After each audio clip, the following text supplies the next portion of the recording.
The last mile is often the longest. Never truer than in 2020. With the USL Championship's finish line in sight, that mile proved untenable.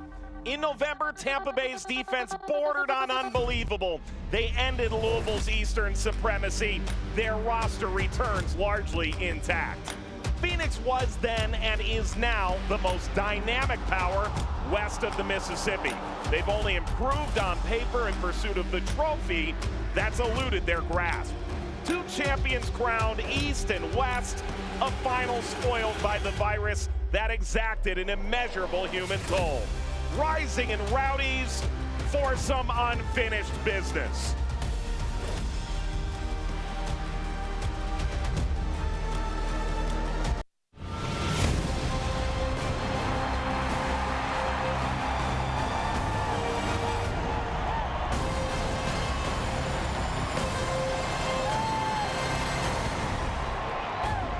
Welcome to the USL Championship on ESPN. Al Lang Stadium in St. Petersburg, Florida, the site. It's a bit of unfinished business as the Tampa Bay Rowdies, the reigning Eastern Conference champion, prepare to take on Phoenix Rising, champions of the West, who have an unparalleled attack keyed by the two-time reigning league MVP, Solomon Asante.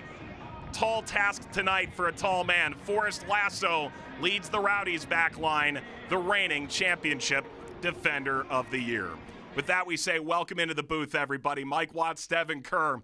It was 195 days ago that these teams were supposed to meet in the USL Championship final, but a coronavirus outbreak among the Rowdies precluded the opportunity. So, Devin, I think everyone's waited a long time for tonight. And the positive side of that, Mike, is East meets West. Interconference, multi-divisional, and former conference champions. Sure, the Rowdies have returned 15. Phoenix Rising have reloaded. But do not think this is the game that you were going to see last November. These teams are very different. Devin, let's go ahead of the curve, talk about this Phoenix Rising attack. And I want to specifically focus on the left flank for Phoenix Rising because of the change that you get out of Santi Moar. Junior Fleming stretches the back line, a lot of speed. Santi Moar offers the same, but it's his adaptability, and that's the word that I want to focus on, especially when they start to move the attack going forward, providing options for others around him that give them that multi-dimensional look. And to be honest, Mike, makes him more dangerous. Sucks the defenders in, plays it to the outside. Aiden Quinn goes to work. Even all the way to the byline. Watch the second and third runs coming late. He has the focus. He picks his head up. Great vision. Baccaro, Lambert, doesn't matter who it is. Again, they will come late. Adaptability equals success. So for Phoenix, we know they can score goals. Will they be able to score goals on this guy? Evan Laurel, among the best in the league last year. I actually don't think that he's given enough credit for maybe some of the stats that he compiled at New York Red Bull 2. High-profile offense there, but struggled a little bit on the back line. Evan Laurel did not. Still garnered 24 shutouts throughout his career, but the 10, that number is going to stand out from last year. The back line in front of him, he has become an extremely vocal component, and he leads. And everybody that they've returned, I referenced 15, these four have to be the most influential. Laurel for sure, defender of the year in Forrest Lasso. Look at Aaron Guillen on the left, Jordan Scarlett on the right. They're healthy, they're in their prime, and Neil Collins finally has what he wants in terms of gelling on that back four. Let's talk about the starting lineup for Neil Collins, and there are no changes in this 11 from their most recent performance, dominant against Pittsburgh. It is a different look, though, without Jordan Doherty, who's nursing himself back. So we talked about the back. We move forward. Leo Fernandez on the left-hand side. Connor Antley, a great addition. Steven Dos Santos, they've got a point man. They can play off of him. It's been more dangerous for Guenzati and Steinberger. Rufat Dadashov leads in the 9 up top. Santi Moar re-reference. And yeah, back-to-back MVP, no big deal on the right wing, and Solomon Asante. Aiden Quinn could be the biggest pickup in the offseason, paired next to Baccaro and Lambert. And the recent acquisition of Loney Benloot in goal is going to help out this back four. Is the reigning goalkeeper of the year in the championship, having won it in Louisville last season. Well, here we go. It's been circled. We've waited 195 days, and here it is. Rowdies rising when we return.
The USL Championship on ESPN. The league is yours, or was it? We know the East was for the Tampa Bay Rowdies last year.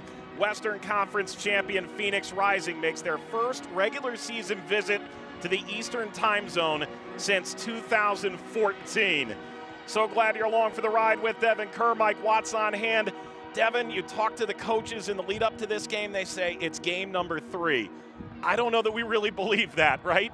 Whether Rick Schantz says it or not, 24 guys plus the coaching staffs were supposed to be around for last year's final that was never played. Surely it's on their minds. 100%. It's a lie for you to think otherwise. I think about games that were 10 years ago on teams that I lost to. These guys know what's at stake. Now, it may not be a trophy in front of them.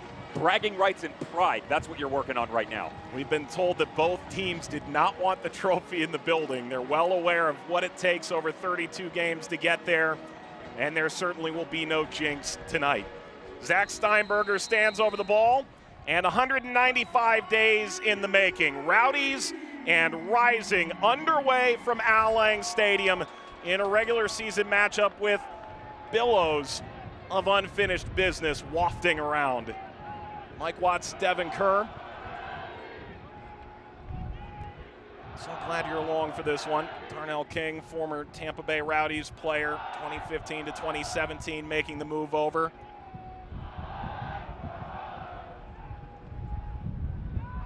Back by Lasso. Evan Laurel.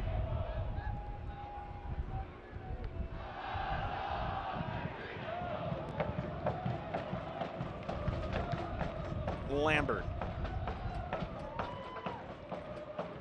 Solomon Asante. Asante goes down, free kick Phoenix. Lawrence Wyke on the challenge, one of the few changes for Tampa Bay year over year that have affected the starting lineup in their first 2 games.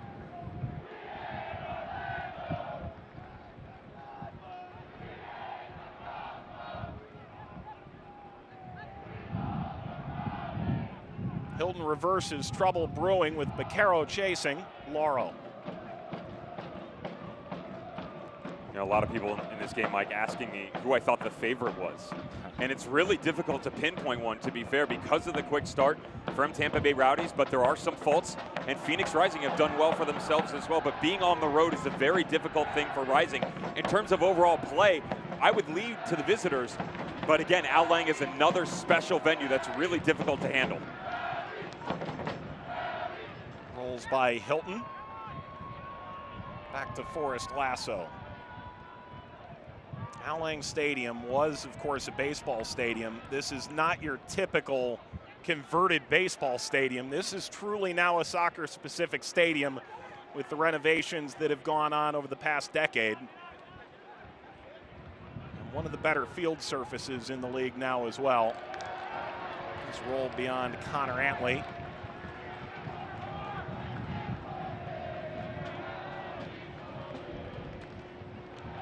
Last year at Indy 11. The year prior was at South Georgia Tormenta in USL League One.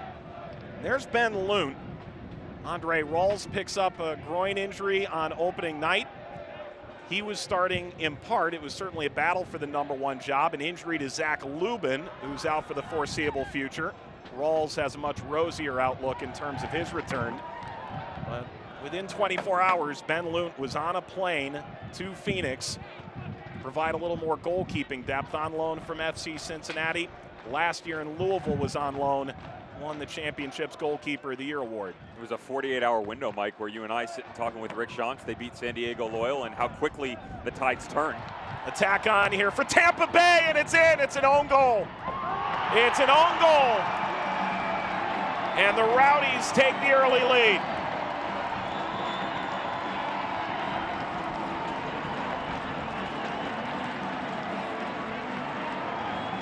You'd like to pick them apart here for Rising in the slow start, but a lot of this isn't their fault. Yes, there's the run down into the corner, getting all the way to the byline. You want to eliminate that if you're Darnell King. He takes chances, and that's okay. The coverage needs to be better, but how good is this ball by Dos Santos? Watch him just picking apart that right side of the defense, strong enough to just will his way all the way down to the end line. And as he cuts his back across, he can't find Steinberger, but the redirect catches loot off his line, ends up in the back of the net.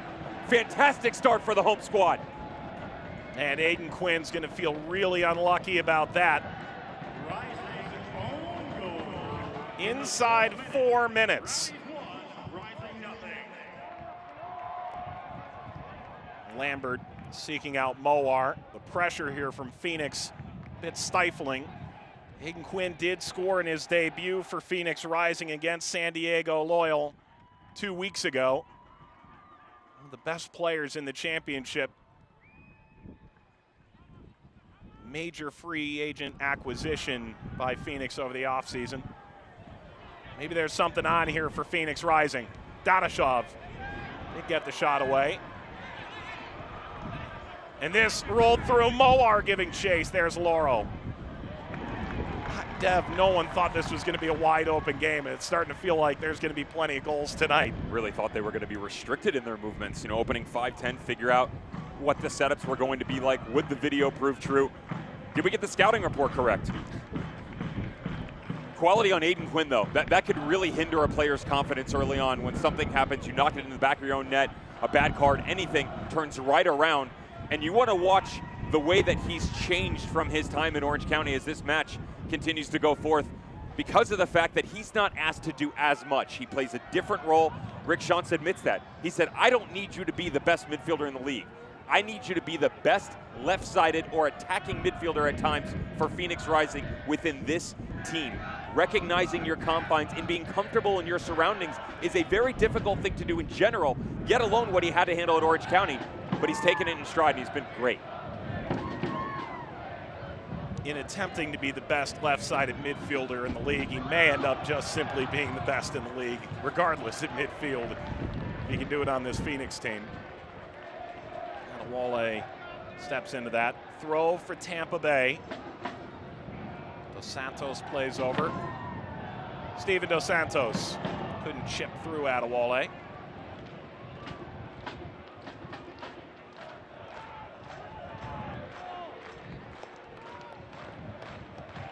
Dadashov belongs to Tampa Bay. Rowdies last year conceded just 11 goals in that shortened 16-game regular season that began in July. Second best in the USL Championship.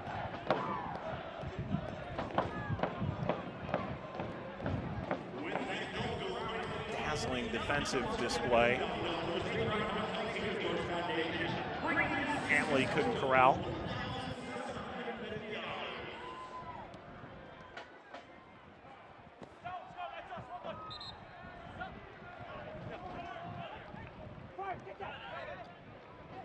Devin, both coaches in the lead up to this game described an overwhelming confidence about their opposition coming off the first 2 games.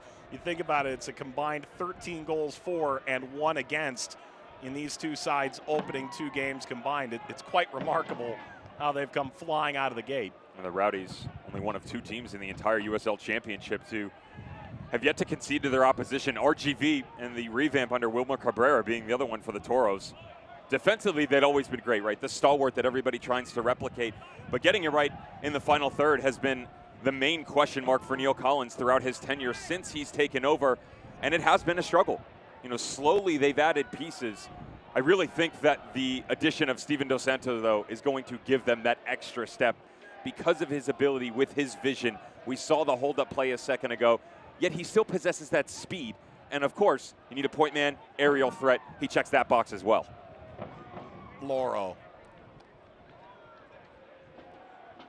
Take the air out of the ball for a moment's time. Dos Santos got a lot of credit from Rick Schantz in providing a completely different approach up front than he might get from a Juan Tejada, who's out injured tonight for the Rowdies, or a Sebastian Guinzati. Dos Santos, well, he can strike from here. Took a wicked deflection off Ryan Flood, the rookie left back.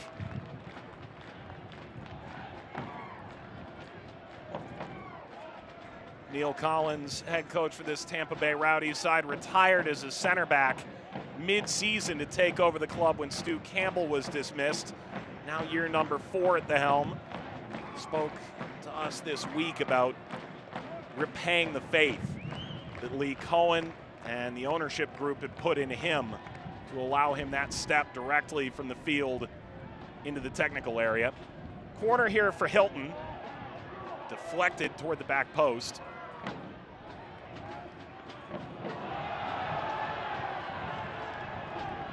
It's a strong slide in by Flood, who has not been intimidated by the professional game, has he? You'd like to say welcome to the USL Championship, but he hasn't given you a reason so far to doubt him, has he? No. That was one of the key question marks for Rising coming into the season, was what was the left side, specifically the left back spot, going to look like? Ryan Flood, a late addition, injury, visa problems, and transactions in the offseason that didn't necessarily think that they would get their number one spot over there situated right away. Not the case. This deflection falls to Santos, unable to roof it, instead sends this into the stands. It's just been a little bit sloppy in moments for both sides in the opening 10 minutes. As good as it can be for Steven Dos Santos through his time at Rochester, Ottawa, and of course, most recently, Bob Lilly. There are these moments where he almost gets caught off guard. And we've seen them before because it's an intimidation factor where the ball drops in front of him and he almost gets overwhelmed by the fact that he's got too much time. Pressure-packed situations given to me all day long. Sometimes when he's out in space and has to think about it a bit more than normal, he lacks that confidence you want in your 9. And here come the Rowdies again. Fernandez, Steinberger, back Dos Santos again. Well, that ball can go sit next to the previous shot. It's headed towards your hotel room last November. Right across the parking lot, hop, skip, and a jump. We went to dinner over there somewhere, didn't we? We did. This wasn't the case with Dos Santos second time around. Just reference the timing on the previous chance. But when Steinberger drops this back, he's drifting towards his left a little bit. He's got to cut this back across his body. He's got pressure over the right shoulder. Center back in front of him. Lute's got the near post covered. Perfect storm for him to finish this one off. Steven Dos Santos, a player with such a level-headed demeanor, we've been told. 4 different times he scored 10+ in a season. Here's Moar. Lays this across. Dadashov one step further, seeking Asante, who bagged 2 goals against Oakland last time out. Moar. Strong rip into the body from Antley.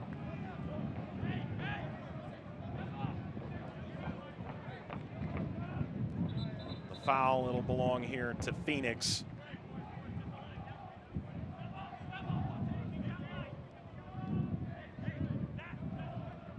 The smooth left foot of Aiden Quinn. Another one of those options that, though he himself is a massive pickup, one of his main assets is that silky smooth left foot, his ability to whip things in and gives you a different look, because Phoenix Rising primarily on the right foot of John Baccaro from dead ball situations in 2020. A lot of height up top for him. This is Baccaro. Header rolls out to Guinzotti, sends this into the Phoenix half. Since 1947, Select has been the leader in soccer ball quality and innovation. Select is the official ball supplier of the USL Championship and many of the elite leagues throughout Europe. For the latest Select products and special offers, visit selectsportamerica.com. 13th minute, an Aiden Quinn own goal. The tally on the board at this stage. Floated high and wide, comes to Guillen. Asante timed that out well. Guinzotti now captains this Rowdies side. Such a tremendous goal-scoring flair. Slide in, ill-fated by Adewale. And the run continues.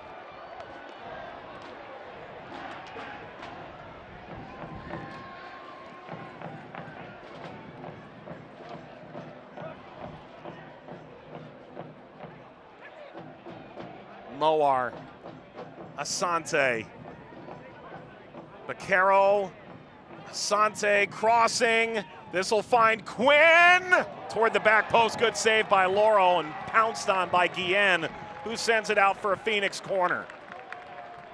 Dos Santos on one side and Rufat Dadashov, his counterpart, on the other. Big number 9 for Phoenix Rising. Gives you that hold-up play as well, and Their MVP, Solomon Asante, trying to go with the quick route to Dadashov, but he doesn't get it high enough. They still get a secondary chance, and that's one of those late runs that I talked about. No, it doesn't come from the likes of Santi Moar, but that last-minute step from Aiden Quinn, keep an eye. Carroll was the target, didn't quite reach him. Carroll chips this wide. Asante dancing on Steinberger, got the cross in this time. Laurel looking to play quickly, had gotten out, goal kick. Closing in on the 15-minute mark. Tampa Bay did the unthinkable, went to Louisville, knocked off Louisville City in the Eastern Conference Final a year ago. Steinberger scored early, Guinzotti right before halftime, and only an own goal could prove to be a blemish for the Rowdies that night. It was a week later that an outbreak of COVID-19 caused the championship final to be canceled. Among those who tested positive, head coach Neil Collins. So the Rowdies a chance to host a primetime game tonight against this Phoenix side who, in penalties, unseated El Paso, who reached their second consecutive conference final in 2020. Wild affair that was.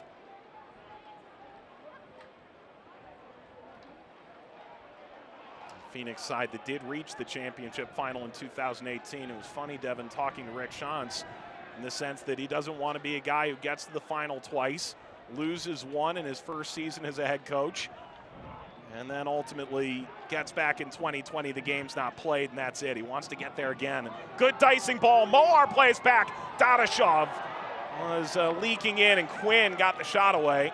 And Quinn sends it wide right. You cannot believe Aiden Quinn misses this sitter, and this is what I talked about at the top of the show. Santi Moar, his vision and unselfish play, reaching in, sometimes to a fault. I actually thought he should have hit this, to be fair, but again, drops it back. He's got the late run. Aiden Quinn stepping in. This is training ground type stuff that he never misses.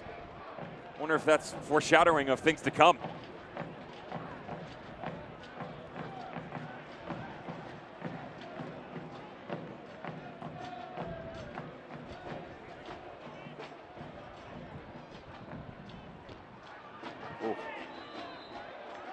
Welcome to Al Lang.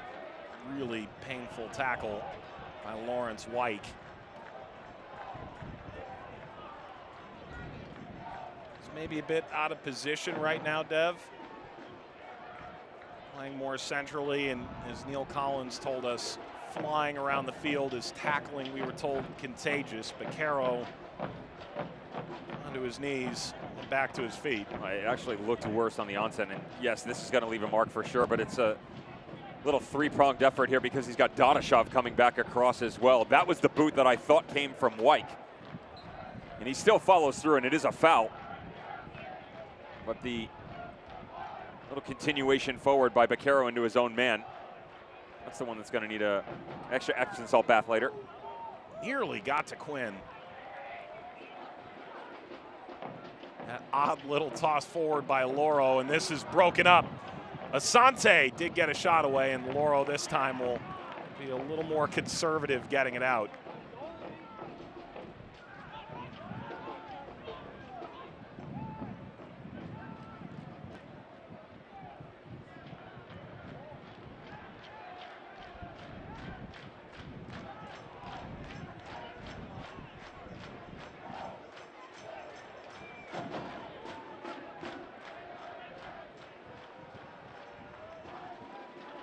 Dadashov helped the hold-up play. Caro was leading the line.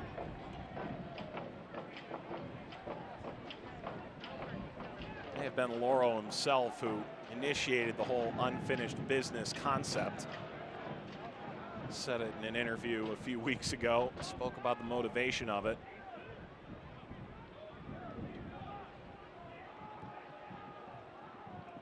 And make no mistake, Devin, it wasn't lost on anyone on the Rowdies watching what the Rays did, the Buccaneers, the Lightning.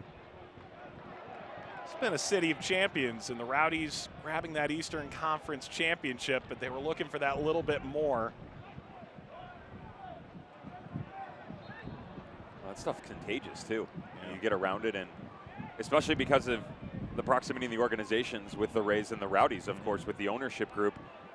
Neil Collins talked to us about it when that happened, how, yes, financially things change, facilities change, you know, you get new personnel involved in your squad, but the ability to pick the brains, the great minds within all of these organizations leads you to greatness, and it truly does. And it also, when someone else sets the standard, you don't want to be that little brother that doesn't step up to the plate, right? You don't want to be left behind. You want to keep pace with everybody else. The City of Champions has been able to do that recently. Well, there is a brother of one of the Rays on this roster now, the backup goalkeeper, Raiko Arozarena. Serena was the record setter, most home runs in a postseason for the Rays. You're able to say the name without the pronunciation guide. I'm not there yet, by the way. I've still got it in bold right in front of me. If something happens, I'm ready, but you're just fluid right through it. 20 minutes gone. Rowdies lead an own goal from Aiden Quinn at this point. The USL is committed to supporting the LGBTQ plus community through the Forever Proud project. The USL will strive to create safe and welcoming environments for all fans, players, employees, and partners. You can learn more at uslsoccer.com/forever-proud.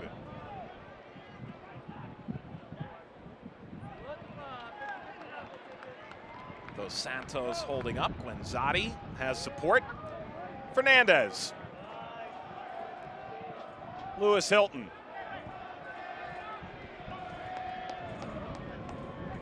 Antley. Good downshift. Steinberger. Steinberger awaits. This rolls out. It'll be a corner for Tampa Bay.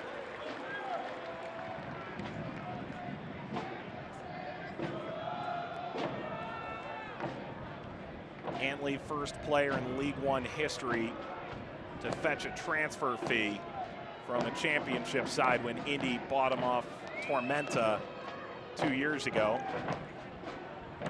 Featured prominently as a wingback for Martin Rennie in Indianapolis. Hilton being held.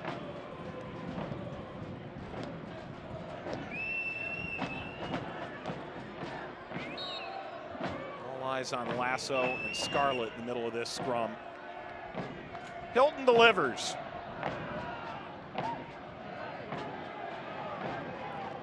Hernandez.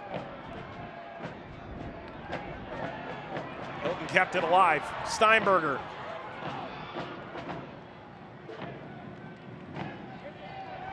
Moar taken away by Hilton.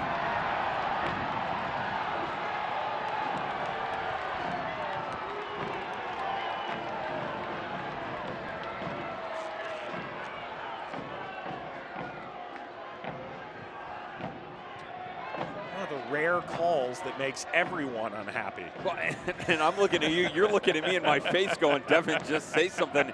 It's confusing, right? Because the argument is from Hilton that it's a foul, but the referee's insinuating that it does touch the ball, which makes sense that it sprays out, but it looked like it popped off Hilton. Right. Call me perplexed. Not often. It does happen.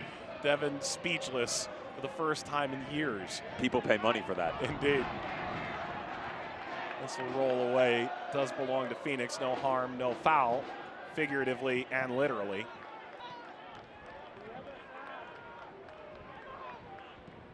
We have seen a little bit of success from Phoenix on their left-hand side. There is a tendency, rightfully so, by the Rowdies backline. You're seeing a good look at it right now. Look how high Jordan Scarlett's willing to be on this right-hand side in this back three. I'll get it, Evan Laurel, no worries. There's a mistake from goalkeeper we are unaccustomed to seeing, but what they do is they'll keep Scarlett a little higher on the right. Force Lasso will pinch to the left, and they cheat. And they get a lot of distribution that way because they can play short with Aaron Guillen, but at the same point in time, Force can put this thing on a 30, 40-yard rope and just pick players out left and right. That's why you have seen a bit more space readily available to Rising on this left, especially with Santi Moar and build-up. It is a Rising corner toward Lambert. Held up effectively. The run out is on through Hilton. Quickly dicing through. Guenzati on the run. King's got that covered. Notice how much, by the way, they are attacking their left side, Rising's right side, struggling to make their way into this game. Adewale and Darnell King. The advanced positioning of Darnell King is something that you will regularly see for Phoenix Rising. They'd like to get him in the attack, combined with Solomon Asante. The problem is you've got one of the new faces in Adewale that hasn't exactly made his home on that back line yet. A lot of shape-shifting in the offseason. You lose Corey Whelan, Damian Lowe, the loanee that came in at the end to help out, gone. And they never really solidified the left back spot in 2020, to be fair. And all those changes take time to develop chemistry. Rowdies have obviously done their homework, but they continuously pump balls down into that left flank, trying to find a way to break through. But watch the key switch. There's going to be a chance here in the next 5 or 10 minutes where they're luring Rising into it. Forrest Lass will end up getting a ball. He'll ping one to the side. You'll find Connor Antley streaking down into the corner. They caught him once, but I would expect that to continue to push towards the left and then the quick fire option to the right.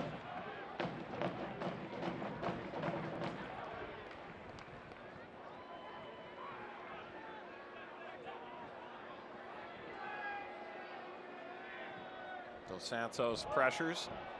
Does come to Lambert on the carom.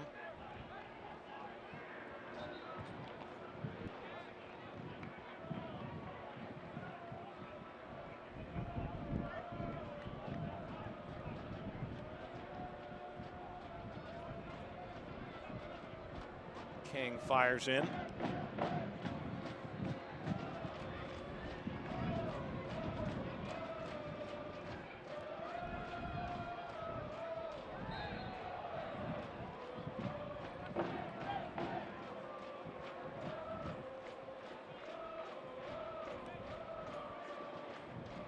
It's just good to hear a good number of Rowdies fans back in the stands, isn't it? Ralph's Mob.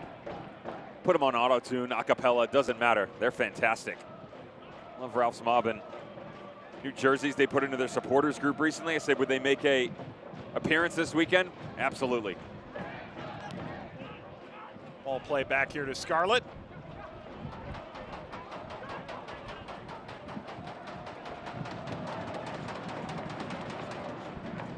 Tampa Bay Rowdies playing host to Phoenix Rising. We're calling this Unfinished Business Weekend from St. Petersburg in Florida, Al Lang Stadium. These two sides were supposed to meet nearly 200 days ago for the championship final, but a Rowdies coronavirus outbreak in the days leading up to the game ultimately saw that final canceled. And so these two sides meeting now, some 5.5 months later. Rowdies scoring by way of an Aiden Quinn own goal in the 4th minute. As we close in on the half-hour mark with Devin Kerr, Mike Watts on hand. Devin, we spoke about it at the top, but the coaches are saying it's early in the season and there's no trophy at the end of this game. This will spray out toward Musa. Slides in again. You and I know a little bit better than that with 15 players in the 18s today who could have been in that game a year ago. Well, credit to the PR staffs for having their coaches well prepared for the pressers. Yeah, it doesn't mean that much. You know, we were supposed to play for a trophy. I don't buy it. And the players don't buy it either, trust me. You know, behind the scenes, this is bulletin board material, if you will, because this is the type of game that can set you up for success for the entire rest of the season. And some people might balk at that a little bit and think you're 3-4 games in, obviously referencing which organization at what point in time and how many they've played. But teams have struggled in the past, and then there's that one key victory that kicks them into overdrive. Rising, 4 draws opening 2019. Struggled a little bit, ran off 20 wins in a row. Tampa Bay Rowdies, you saw something similar last season where they started really strong, which was their MO the past few years, and then all of a sudden they hit this wall, boom, quality victory, they take off again. And this is one of those games that can help propel this team into the stratosphere.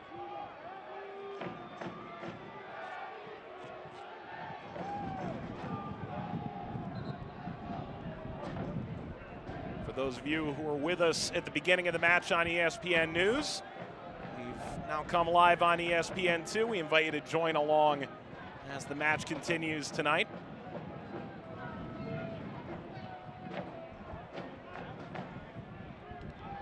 Lewis Hilton stands over the ball. He's about 40 minutes shy now of 10,000 regular season minutes in the USL Championship. Impressive career that spanned through Charlotte, St. Louis, and now into St. Petersburg. Pushed ahead by Wyke. Spent last year in Atlanta. All tipped away by Baquero, recovered by Dos Santos. He had his pocket picked. Good possession so far from Tampa Bay Rowdies, though. They've become so much better at not just having intent, Mike, but being calculated when they start to go forward. You know, this team, I referenced the struggle of their offensive shape in previous years and how they've gotten better, taken a step, if you will. And literally and figuratively with the acquisitions that they've made and their ability to tactfully move forward. But they don't overexert themselves is the best way to say it. You know, sometimes the ball that can be played doesn't need to be played. And so far what you've seen in the opening 30 minutes is defensively very sound. You know, keep an eye on this right-hand side with the matchup with Scarlett and Santimar. It's because they're pinching to that left, which I talked about with Gian and Forrest Lasso. But the midfield has been calm. Steven Dos Santos, good hold-up play. Like to see a bit more out of Fernandez because he is one of those game changers that can help stretch this game and keep them honest because it also creates balance. That'll open up that switch change of play that I talked about with Antley on this right-hand side. Haven't seen that yet so far. Popped up by Scarlett. And it will be a free kick here for Phoenix. For those of you who've been watching on ESPN News, we'll send that to its regularly scheduled programming. You can watch the finish of this game on ESPN2.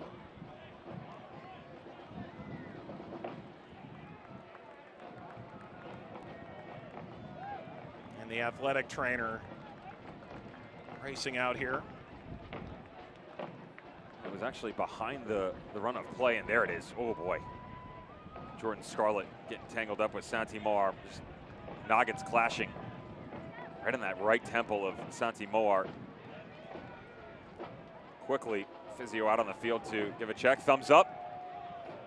He spent a lot of time with the physio this week, also dealing with a slight hamstring injury. You see the tape on his hamstring on the right side of your screen. He's got his fingers taped.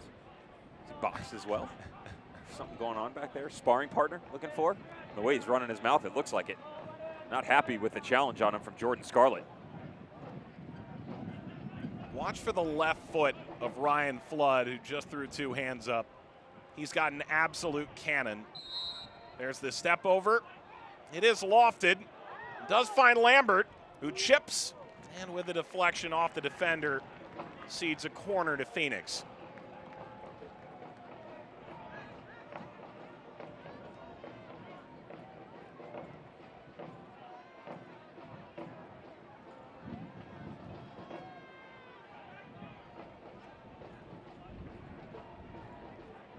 Quinn.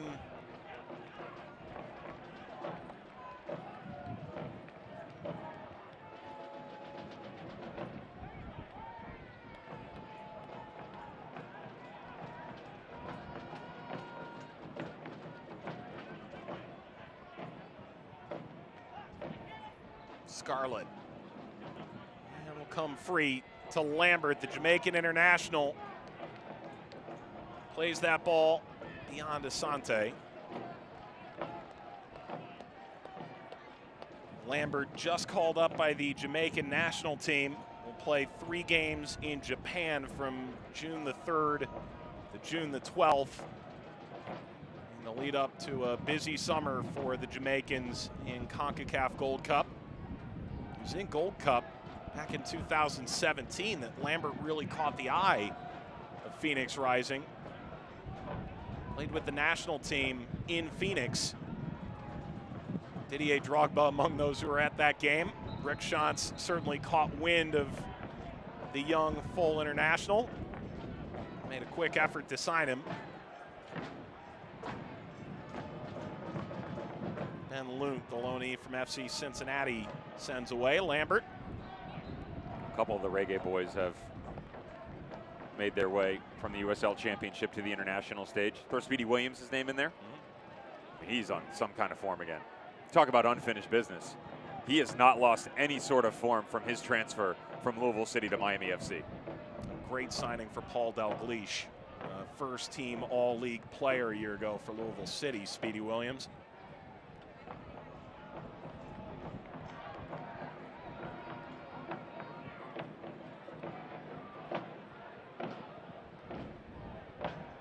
You like the shorter hair, Evan Laurel? You got a haircut too. I did. We didn't show that on camera. Well, we did. Sort of. Yeah. It wasn't part of the open as a talking point. I got to talk to the producer, man. We got to work. We got to be better in our production meetings. This will be your next ahead of the curve, of course. Yes. The divergence between the hair of Forrest Lasso and that of Evan Lauro might be the most significant of any center back goalkeeper pairing in the league. Moar played through, losing his footing, and Moar is livid scarlet,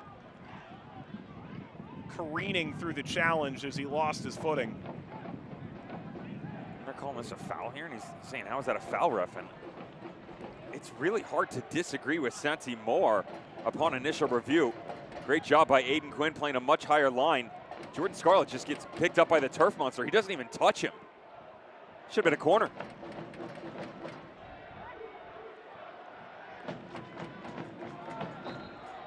Zadi, the push at the back of Adewale.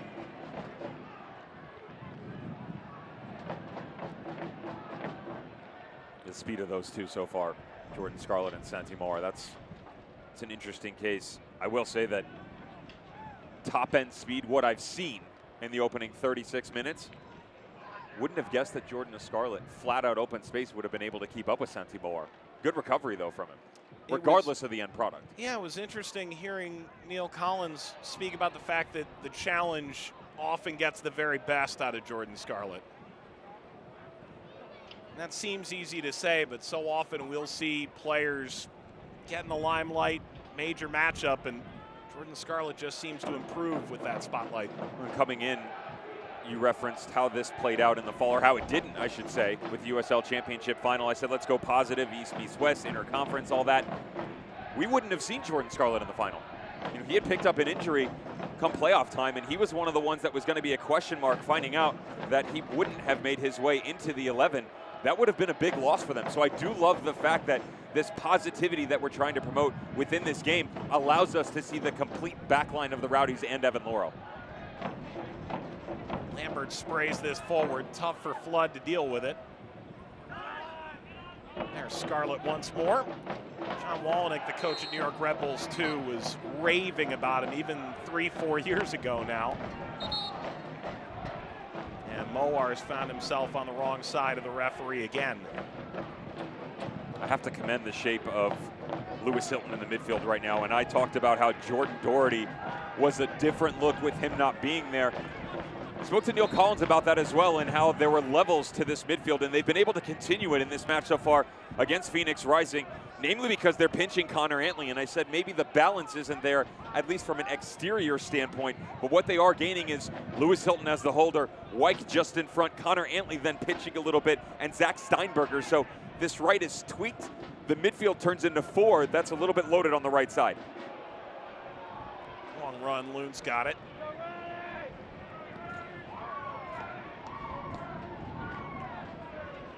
Mentioned Loon came in on loan. Rick Shantz raved about his professionalism coming in.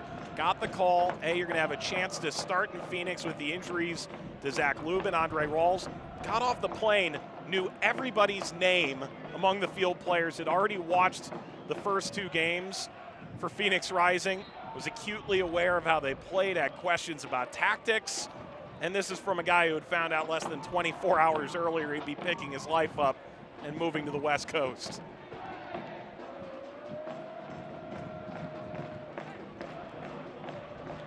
Outstanding at Akron, collegiately for the Zips, and then into the championship. Louisville and now Phoenix. A little flick on here. Gwenzati gives chase. Adewale goes to ground. And Gwenzati barking back. It is a foul. 400-on-1, and the call against Jordan Scarlett, that, or I should say Santi Moar. It's similar for Adewale, who loses his balance and just starts to tumble down. Wanzani trying to come back across him. Decision making, something that pushing a little bit as we approach the 40-minute mark for this unfinished business match. Counter down, Hilton gave chase. Guinzotti, there's an appeal there for a foul. Advantage was played.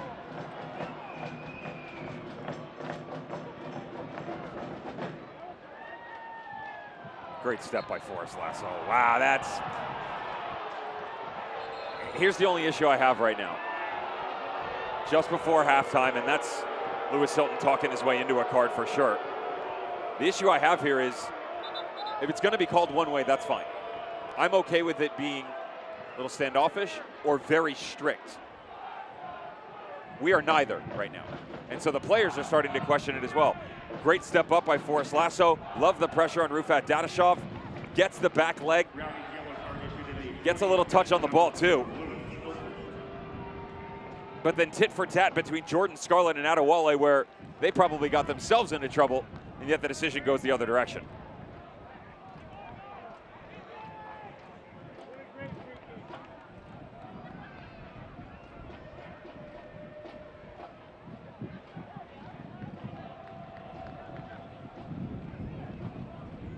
Ismir Pekmik issuing the yellow card to Lewis Hilton, as you mentioned, talking his way into the book. Relate to that.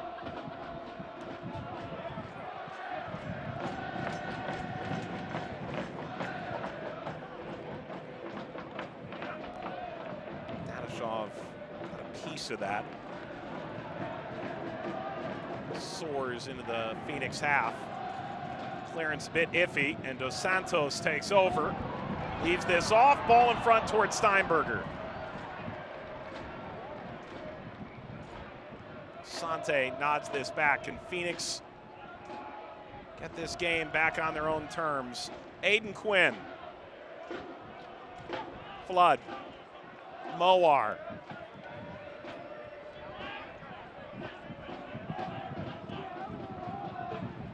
They've bypassed Scarlett now, and the through ball finds Quinn. Good recovery by Antley. Quinn slides in. And a card coming to Aiden Quinn as he seemed to roll over top of the ball and catch Jordan Scarlett. Struggling a bit here with his decision making in the opening half of this match. Aiden Quinn is the sitter inside 10 minutes. Of course, the own goal in the 4th minute. And you know, he's just second guessing himself here a little bit, because this run could have easily been Ryan Flood if he recognizes that Ryan Flood has the momentum. He's got the pace, the ability to challenge the ball. He can cut this back to Aiden Quinn, who can then distribute into the box himself or go one-on-one to goal. Instead, he steps in, gets away from him, throws the challenge.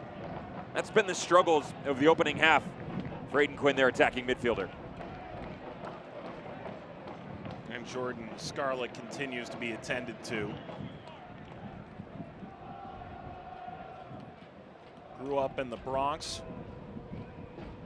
Played for Iona, 4-year stint there. Was seen by New York Red Bulls, who used a 3rd-round draft pick on him. Played 3 seasons for New York Red Bulls too. Came in the year after Red Bulls won the USL Championship final.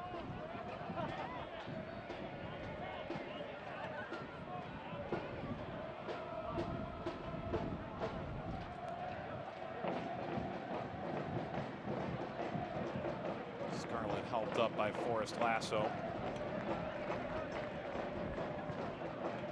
Watch him. He's got his hands full on the right side. Done well for himself so far. We mentioned the issues that he had at the tail end of the 2020 season. His manager, little cause for concern as we approach halftime. Don't expect to see a sub. Even if there is an issue, they'll get to the dressing room. Won't have to use one of those windows for halftime instead.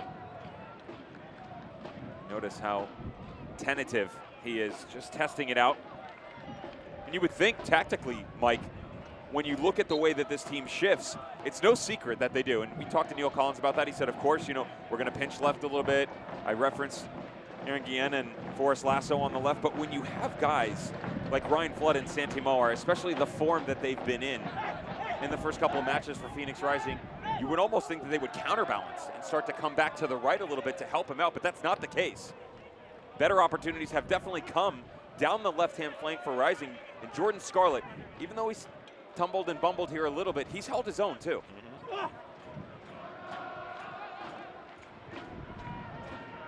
Musa ably out of danger. Moon's distribution a bit off. Hilton took over. This does find Fernandez, who rolls this in front. Adewale contorts down to ground.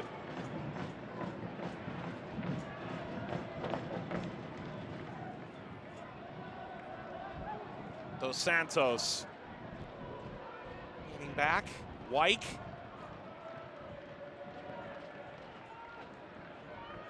Guillen making the run. Guillen. Saquinzati. Corner at the beginning of 3 minutes of first half stoppage time.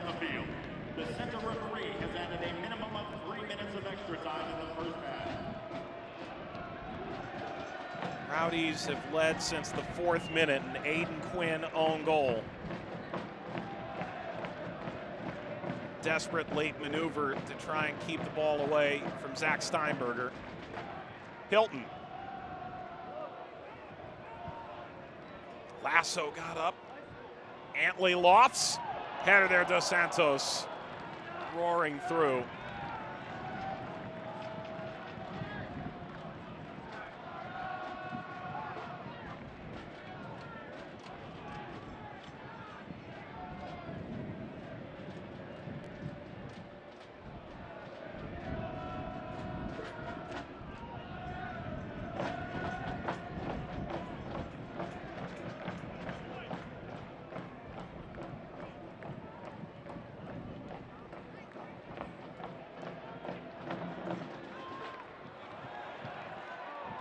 Zadi. Antley. There's the ball chipped and the header coming in late. Dos Santos pounds on the ground. Had position on Kevin Lambert. Good build-up though. You switch one side, come all the way back through the middle, and there is that run by Antley that I talked about. And it's just a mistimed header by Dos Santos. Coming back through. Catches a little flick off Lambert at well. He knows this one gets away from him, but that's a big body to handle in the midfield from Kevin Lambert. Not many a person pulls the wool over his eyes. Leo Fernandez crossing, rising up. Lasso back across toward Fernandez. Got a second bite of the apple. Ball does find the net, but the offside flag had gone up on that inadvertent pass off the head of Lasso. Denver closing in on halftime here. Tampa Bay got that early advantage by way of own goal. Things have started to tighten up a little bit as we've gone through a first half that has certainly shown maybe a bit of the rust that comes with being just 3 games into a season. At halftime, we'll take a look at some news and notes from around the USL Championship, get you caught up there. Our upcoming games on ESPN2 and ESPN Deportes, but Rowdies looking to add one more here. Wyke forced off the ball. Good combination there by Asante and Quinn. What do you make out of this first half?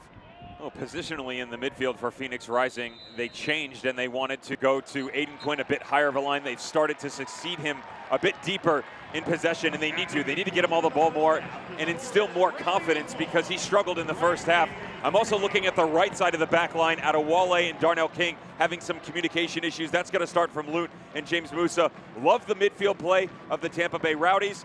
I question their right side as well. Is Jordan Scarlett healthy? That's going to be the key look in the second half if they can get him back on this field. Jordan Scarlett picked up a late injury in the first half, but did continue on. Both sides into the dressing room here at Al Lang Stadium. It's Son of Pirates night, which explains why Devin is dressed like one. It's Rowdies 1, Rising 0 at halftime. A look at news and notes from around the championship. Devin's analysis, highlights, and more when we return to the USL on ESPN.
Palm trees are wafting alongside Tampa Bay, and it is Sons of Pirates Night, a bit of a celebration of the history of St. Petersburg.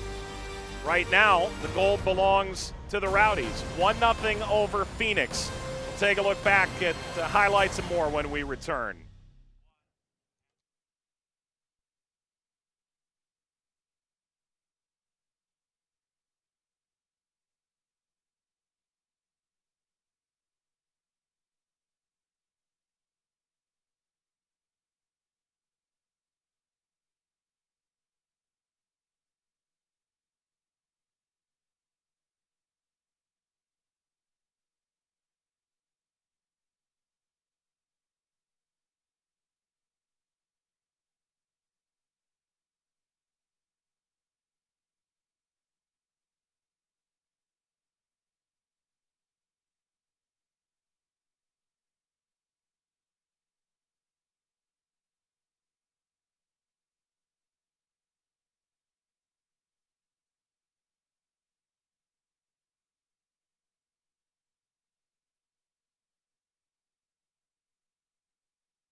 Welcome back to the USL Championship on ESPN from Al Lang Stadium off Tampa Bay in Florida. The Rowdies and Rising at halftime. Let's take a look at news and notes from around the USL Championship and get you caught up. The Clear Audio Player of the Week, Joaquin Rivas, 2 goals away to Indy 11. Big win for Tulsa. Widener Field will open when Colorado Springs plays host to New Mexico on Friday night. You'll see that game live on ESPN+, but tomorrow on ESPN2, it's the USL League One final that wasn't. Part 2 of the finals that could have been, Mike. Super contrasting styles here between John Harkes and Jay Mims. Defensively, love what Dallas Shea is able to do on the back line. There's a former Phoenix Rising guy, Mario Slomas, the addition up top, and then the firepower of Greg Hurst and Evan Conway. It's going to be a fun one. And Devin, of course, an Omaha native, always excited to see his side in action. Here's a look at the USL on ESPN upcoming schedule.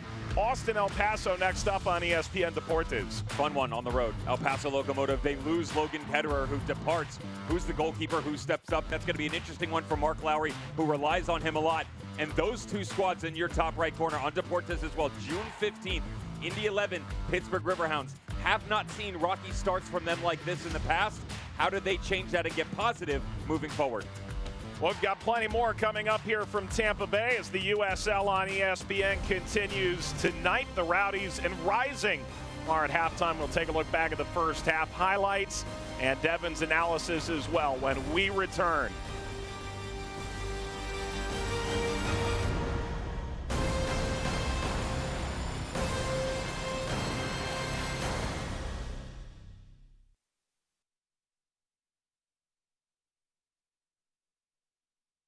The 48-hour window, Mike, where you and I sit and talking with Rick Shanks. They beat San Diego Loyal, and how quickly the tides turn.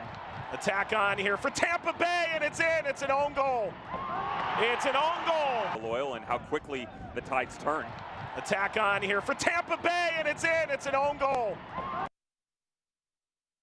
And transactions in the offseason that didn't necessarily think that they would get their number 1 spot over there situated right away. Not the case. This deflection falls to Santos on it. Their number 1 spot over there situated right away. Not the case. This deflection falls to Santos, unable to.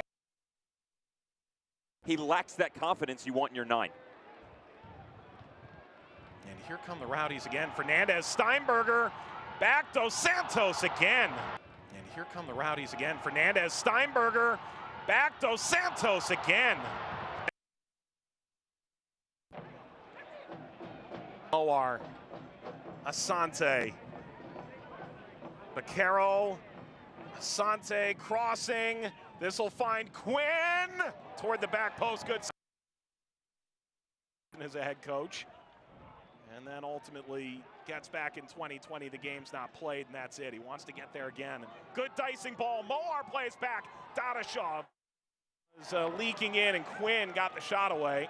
And Quinn sends it wide right.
It's quickly become a rather windy night in St. Petersburg, Florida. Al Lang Stadium, fans are back, and yes, even a Devil Rays jersey back there. Rowdies 1, Rising 0 at halftime for the USL on ESPN. Welcome into the booth, everybody. Mike Watts, Devin Kerr. Devin, we waited so long to see this matchup, nearly 200 days. What did you see out of that first half now that we've been able to give it a bit of thought? Lack of rhythm, lack of fluidity. You can phrase it in a bunch of different ways, but you kind of got an idea how this first half was going to go in the opening couple of minutes because of this fourth-minute own goal. And let's not take away the fact that it's great build-up play by the Tampa Bay Rowdies. The back line is a concern for Phoenix Rising because it's the trailing run that's lacking by Adewale and Darnell King. The right side is an issue. It's a great step back by Aiden Quinn trying to close off the pass. Of course, he knocks it into his own net. Up-tempo is the next 10-15 minutes is what you're going to see from both sides. Trouble playing out was another problem for Phoenix Rising in the first half. Again, the right side. I'm shocked that it was Darnell King. He and Adewale are having trouble. Dos Santos usually buries those. Again, too much time. Sometimes he gets in his own head. 60 seconds later, watch the combination play between he and Steinberger. Have been a great 1-2 punch in the first half. Sits it back on the top of the box. Can't finish it off. It's a really difficult finish, to be fair. Phoenix Rising would then try to turn this tide the other direction. Go the other way, combination, build up. Good stuff by Santimoar. Solomon Asante finds Baquero, who's trying to pick out the outside. And as this ball comes back across, watch Dadashov. He wants to get this on his chest to bring it back down. He knows he can't get to it.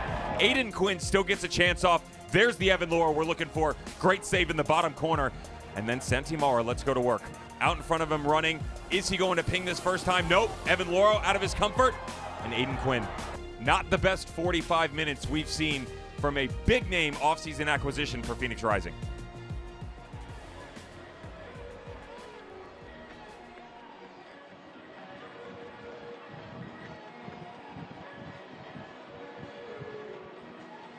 And so we close in on the beginning of this second half of play.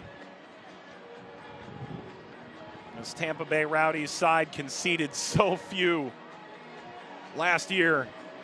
It's still an uphill climb even for an offense as prolific as Phoenix as we head into this second half. It's been called unfinished business, and perhaps that's more marketing slogan than reality, according to these teams publicly. But the Eastern Conference champion and the Western Conference champions are prepared to head into the second half here in St. Pete. With Devin Kerr, Mike Watts. Rowdies in green move right to left. Phoenix left to right in white. Both sides tremendous in their first games. Oakland and San Diego, each 3-goal defeats the hands of Phoenix. For Tampa Bay, Charlotte, and Pittsburgh in their path. Those were 3-0 results each. Asante nods it down. Baquero, King overlaps. King chips, back post. Ball knocked down, Dadashov pirouettes around. Quinn allows this out. This is some kind of defending on the back post from Connor Antley because Santimoar has this in his sights, ready to take aim at Evan Laurel. Great job just tracking back in, putting a body on the Spaniard. Sometimes, Mike, you don't even have to get stuck in. You just got to hold him up. Perfect defending on that back post. And leads to a corner. Asante. Diving effort. Lasso. Flood. Asante once more. Closed down by Steinberger. Sought Musa. Flood reverses.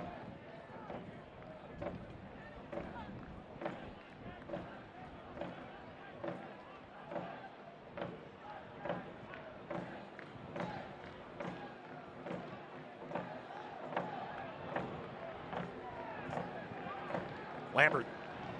That's not the answer. On the road, can't watch the match? Turn on SiriusXM FC, North America's only 24/7 source of soccer radio, featuring Ray Hudson, Tony Miola, Brian Dunseth, Rodney Marsh, and the brand new USL All Access every Tuesday, 7 p.m. Eastern.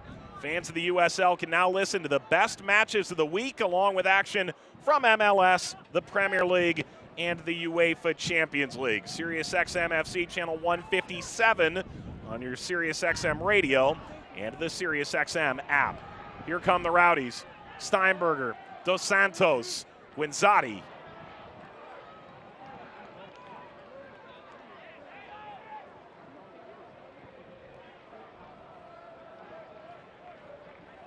Devin, you and I are taking up the hosting role on that USL All Access on XM. Who we got this week? Any ideas? I think Mark Briggs, no? Sacramento Republic head coach.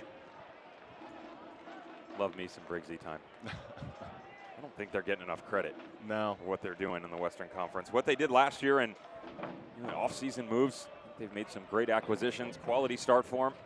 A little win on the road, turning around. A little battle with Las Vegas Lights. Steve Trondolo taking over that side. Now they've affiliated rather with LAFC. So flying Guinzotti rolls this across and stabbed out toward Baquero. It's just been a bit nervy at times among these back lines that are so often among the best in the league. Quinn, part of what was a bit of a rebuilt Phoenix side for all that they brought back. You could argue that having lost about half of their roster is caught by Loro.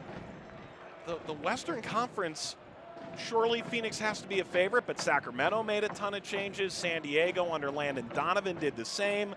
It feels like the East is a little less transient in player changes and transactions over the offseason. The West, we could find out a lot more 8-10 games in once we get a better feel of how these guys gel. And don't sleep on El Paso either. King rising up. This will reach Scarlett, who has stayed in the game after picking up that knock late in the first half. Now, Mark Lowry's added a couple quality pieces, hasn't he? And my concern for them is the recent move, losing Logan Ketterer. Yep. A team that their expansion year, you talked about it now, back-to-back for the franchise going to the Western Conference Final. Phoenix in 2020 was the loss. The Monarchs, the eventual champions in 2019, who took down Louisville City the year prior. Such high praise for Logan Ketterer and what he's able to do within that squad. That's going to be a big loss. And on the front foot here for Phoenix Rising, the start of the second half, Lambert in behind Steinberger, 100% a foul. And you wonder with the tempo that you're used to seeing, Rick Schantz has no problem saying that they're going to concede the possession battle. They don't want the ball all the time. And they haven't been poor by any means moving forward. Defensively, it's just been a struggle, and you can't pair the two together. On the road at Al Lang, difficult to find success. Hilton, lasso. Dos Santos was creeping toward the goal mouth. Fernandez. That's ill-fated. And some of the talk with Phoenix is we need to figure out what Plan B looks like. They weren't forced into finding a different way to win in those first two games. Well, think about it from their record-breaking year in 2019. Very similar. A team that got to a point where, the build-up and the play was great, and then it just became so accustomed to winning. That was the main focus, and they got away from what this actual product looked like. Chipped across toward Asante. Solomon Asante has taken over now. Two-time league MVP. Widens out and accepts again. Asante drives the cross. Ball bouncing in front. Moar giving chase. And again, it's Asante. Pressure building here from Phoenix. And a throw for Phoenix Rising.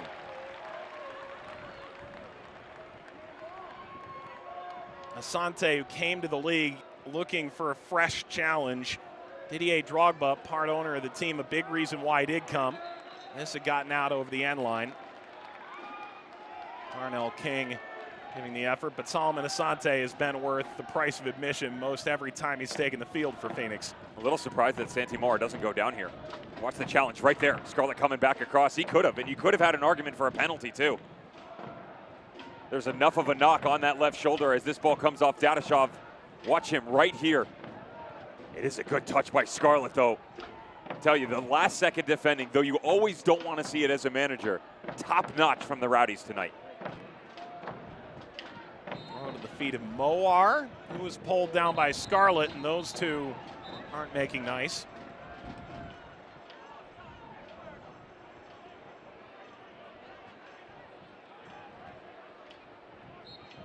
If you told me these teams had played 100 times and it was one of the most heated rivalries in the league, I'd believe it from what we've seen, and yet this is the first time they've ever played. Ball line forward here for Phoenix. There were 4 Rowdies players making a bit of a wall with Lambert behind it. It did take a deflection. Asante quickly. This off the training ground. King arrives. Guillen goes down in a heap. It is another corner. And Ismir Pekmek goes over to check on Aaron Guillen.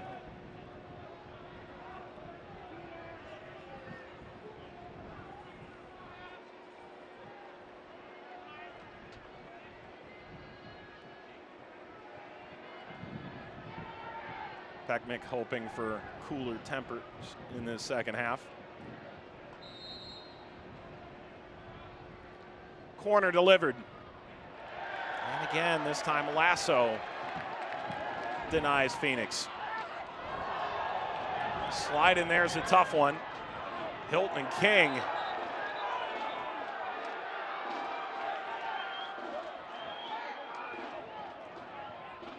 Darnell King's looking to go from hero to villain among this Al Lang crowd at this rate. He caught the theological east-west dateline, if you will, and trying to make friends, bridging international relations there, Darnell King and Lewis Hilton. Hey, it's east meets west, right? Sure. Someone's got to make sure there's some sort of pecking order here. Bit of contact, not enough from Dadashov. And this will be a goal kick. Maybe the most intriguing stat, when Dadashov starts, he came in last year to replace Adam John, who signed with Atlanta and is now at Orange County. 14 wins, a loss, and 4 draws. This given away, Asante, excellent effort from Wyke to slide in from behind. And another corner. Phoenix is flying right now. Can they get a goal out of it? And again, the service speared away by Lasso. Asante once more. Not enough quality. Steinberger, Fernandez. Phoenix had cheated forward.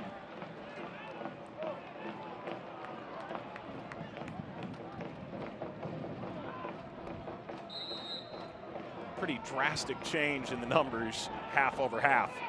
Well, there's a little change in the midfield, and as subtle as it is, if you can't pick it up with the eye test, what they've done is, in the first half, you had Lambert, and then there were steps to it where it would go Lambert, Beccaro, and they played Aiden Quinn very high. That's not what we had seen in the opening 2 matches for Phoenix Rising.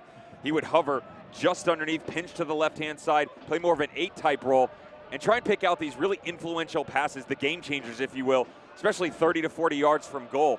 They've pulled him deeper here in the second half, almost to a double pivot 10. And so what's that forced from the Tampa Bay Rowdies is Wyke and Lewis Hilton are having to defend a bit more. They're on their heels, and they're having to become responsible for their movements coming forward. Lambert steps in behind. Now he can pick and choose which side he wants to attack.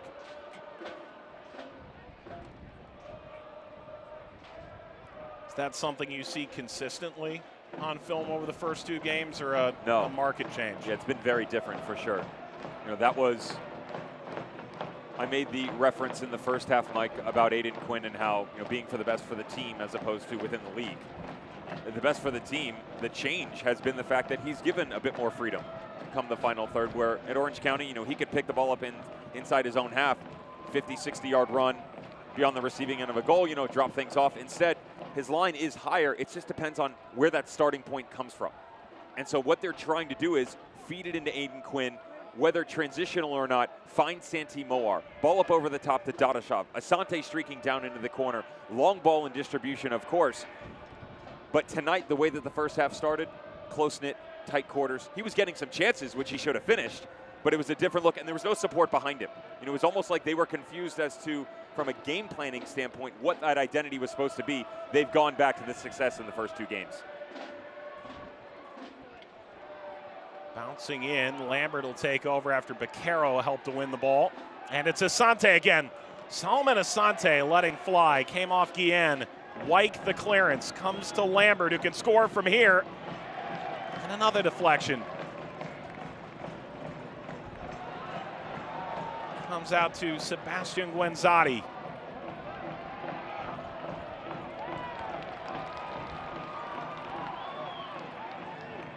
Bit of an indirect route, but Antley did take over. The League One Defensive Player of the Year in 2019. Turn by Antley comes to Steinberger.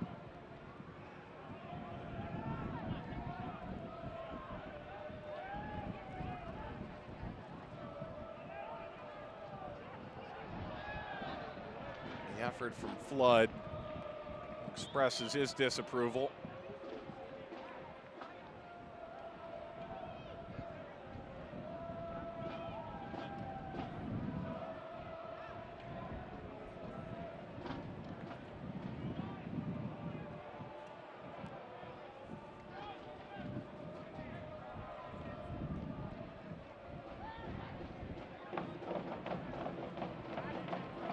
So find Guenzati.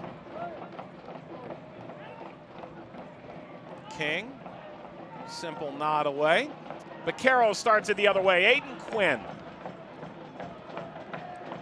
Quinn, the son of Brian, amassed 48 caps for the U.S. national team. And almost every coach in the league we talk to seems to say, yeah, I knew Brian Quinn.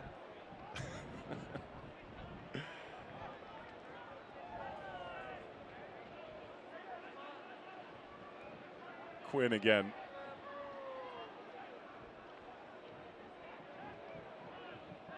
'60th minute here. This a meeting of two teams that would have met in the championship final. Phoenix won the West, Tampa Bay won the East in 2020. COVID-19 ultimately canceled that game. An outbreak among the Rowdies players and staff. Good effort. Get in there by Lewis Hilton. Tomorrow, 4 o'clock Eastern time, Union Omaha will pay a visit to the League One champion Greenville Triumph. Right here on ESPN2, first national TV exposure for USL League One. Ball across for Dos Santos, who held up. Here comes Fernandez. Terrific from Lute. Shoving this away. He's had a very quiet evening. And Fernandez slaloming through and getting a shot on target. What this does for Tampa Bay Rowdies with the addition of Steven Dos Santos is it opens up the playmaking ability for Sebek Guenzati as he drops down into the pocket. Now you're looking for the second run. You get that from Steinberger on the right flank and Dos Santos. This tiny little nudge allows the late developing run to get on goal. But how about the masterclass save from Ben Lute? That's why they go get him as the loanee. Leads to a corner here for the Rowdies, and the header snapped. There's the save, there's the finish. Dos Santos taps it home. Rowdies lead 2-0.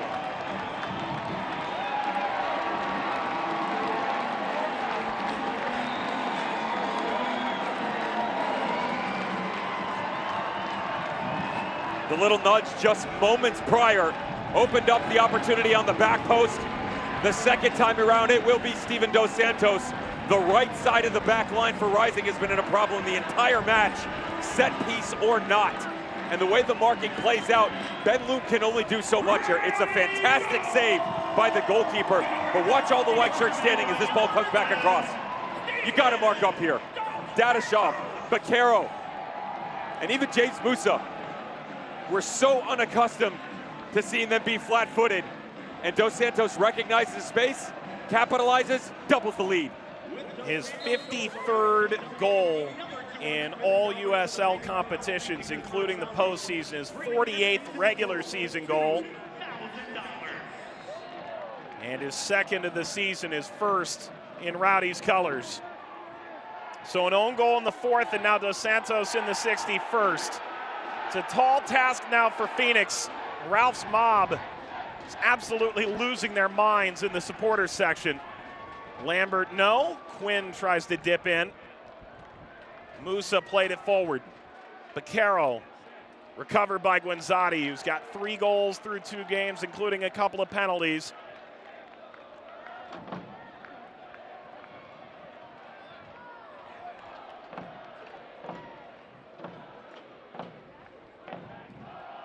And Devin to dip back. Tomorrow we'll see Union Omaha, Greenville. You and I had a chance to talk to John Harkes on USL All Access on Sirius XM FC this week. I think both sides are ready for that one. Asante. Bit heavy there. This is a goal kick. What did you make out of hearing John Harkes, who Was the coach of the year last year, led the Greenville side to a final in League One, fell to North Texas in the inaugural season. Last year, won it in the regular season, and were named champions, getting a chance to see Omaha pay a visit tomorrow. Cautionary confidence. He's never lacking for any of those positive thoughts or the ability to self-promote at times and talk about his team, but he was very realistic in the terms of how they've looked so far, what this can be in the process moving forward. There's so much work to be done, whether within the USL Championship game or the League One game that we're going to see tomorrow. It's a journey, right? And the fact that last fall we didn't get to see the matchup between Greenville and Omaha, there were some comments coming out of the Omaha camp that maybe they felt like their name should have been involved in the title race as well. But when you look at the way the metrics broke down, Greenville deserved it. Let's get that out of the way. They were the number one, and they should have been. We're not here to relitigate last year. No, not at all. But it affects the conversation that we just talked about, and it affects what it looks like going forward. And he's a student of the game. He always has been, John Hartz. He knows what that's going to look like going forward. I mean, you're getting the opportunity to call College Cup. He's pretty close to me, and I said, "You're going to come over and hang out?" I said, "No, I'm pretty busy. Got a match coming." Fernandez giving chase. Fernandez on the cutback ball, skies into the air. Effort to try and turn on that, now ripped across again with Steinberger giving chase. Covered here by Hilton. Plenty of contact. Flood poked at it. And now Flood throws his arm out and catches Hilton across the back.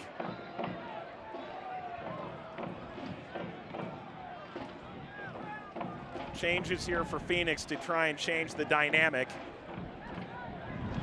This is an exciting one. Arturo Rodriguez is coming in, the Mexican who was the USL League One MVP and Young Player of the Year in 2019.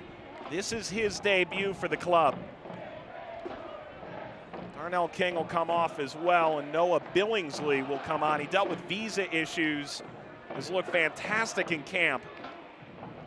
Wasn't able to play in the opener, featured off the bench last time out for Phoenix.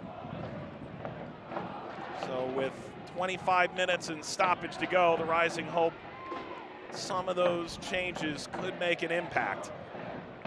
Asante gets this out to Moar.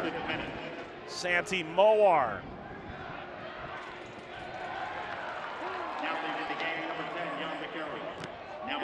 Vaquero came out as well. Either of those subs surprising you, Dev? Arturo Rodriguez, possibly.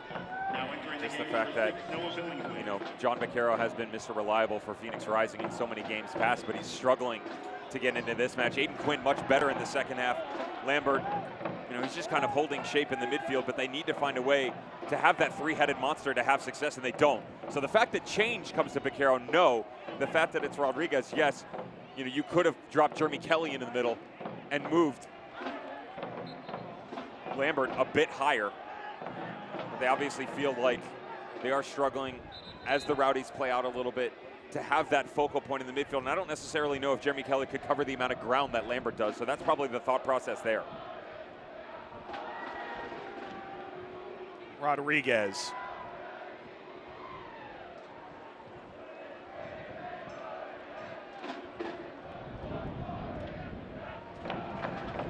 Quinn.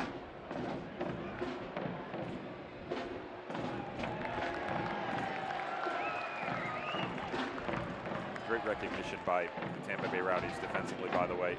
Start of this half, I talked about how they were able to get Aiden Quinn more involved in the attack from Phoenix Rising, and the reason was with White being pinned back further than he'd like alongside Lewis Hilton, there was this gap, about 15, 20 yards, which allowed Phoenix to step on the ball a bit more and control some of the tempo. And what they've done is drop Steinberger a bit deeper, as well as Guenzati. And no, they're not necessarily going to have as much buildup, but they don't need it anymore. They're up by 2.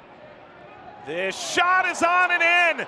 There's one back. Santi Moar scores again for Phoenix.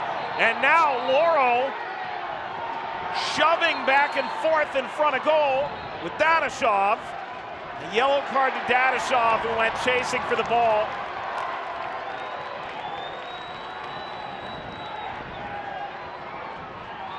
And this is a powder keg that very well could explode. Loro shown yellow as well. Magnificent ball from James Musa, though, coming all the way off the back line. Not the typical buildup that you normally see, but the quick transition and his vision. This is why they brought him out of the midfield onto the back line. You play off Dadashov and you don't get the step. This is where you get yourself into trouble. And I said the ability to adapt. Adaptability equaled success for Santi Moar. The different look for Flemings comes back inside. Said, you're gonna give me space? I could get us to within one. Santi Moar, who went to Pfeiffer University, a Division II collegiate champion. Time at Bethlehem Steel, and then New Mexico. And much sought after by Phoenix's staff going into 2020. He's now scored in 3 games running to start the campaign. Fernandez crossing to the back post. Still alive here, Emily. The aforementioned yellow card. Evan Loro getting one. And Rufat Dadashov did as well.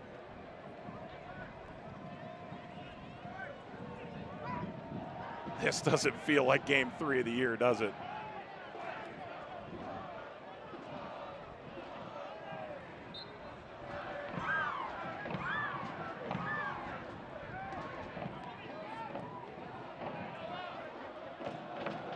Lasso, Lambert. Over Dos Santos, Adewale got a piece. Hilton was tugged down.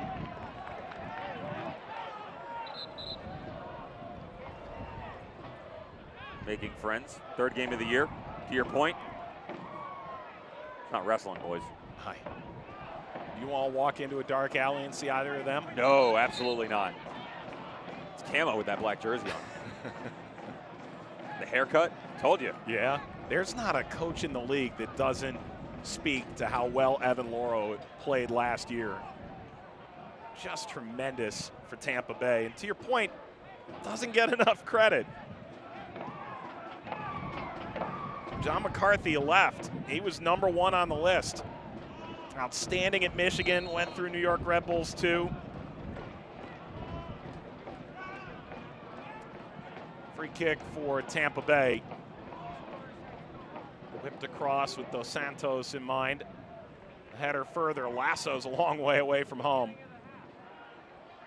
Rodriguez. This will be a corner. The United Soccer League, all 31 championship clubs and its players stand together in support of diversity, inclusivity, equality, and compassion. For more information on the USL's commitment to change through the United Against Racism campaign, visit uslsoccer.com. So many players part of the USL's Black Player Alliance as well, looking to make a significant impact as well beyond what clubs have done. Corner here for Tampa Bay. And short of Dos Santos. Will be a throw for the Rowdies. Rowdies took the lead in the 4th minute. Dos Santos added one in the 61st, but goal from Santi Moar some 5 minutes ago has changed the dynamic late on here.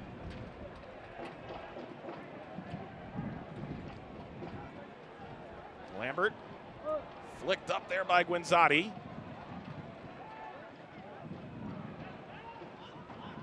Billingsley.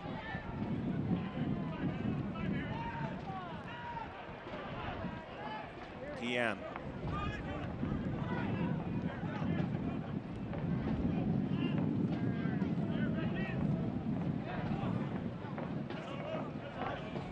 Dev, if you look at the flags around the field, Tampa Bay is attacking directly into the wind right now. It's very difficult, but the reason they've sort of battened down the hatches, if you will, was that lead. Also understanding tactically that they had to make the change in the midfield. We just talked about that a second ago, and now good response from them, though. They recognize that they can't just sit back and allow this attack of Phoenix Rising, wave after wave, to continue to come at them. Got to downgrade a little bit here for the Rowdies and start to gain a bit more possession again. They don't need to throw as many numbers forward as we saw in the first half, but they have to have a response. And I do wonder, inside the 20-minute mark, with as much chasing as they've done in the second half, how long Neil Collins will wait until he makes a change. Lambert away, Guinzotti, Fernandez.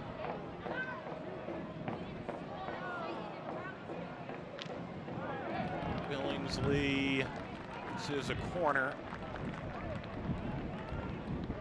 Those flags whipping on the right side of your screen. That building back there was a rumor going around that Neil Collins, who had tested positive for COVID-19 but wasn't symptomatic back in late October, should the game had continued, perhaps he would stake a few chairs up there.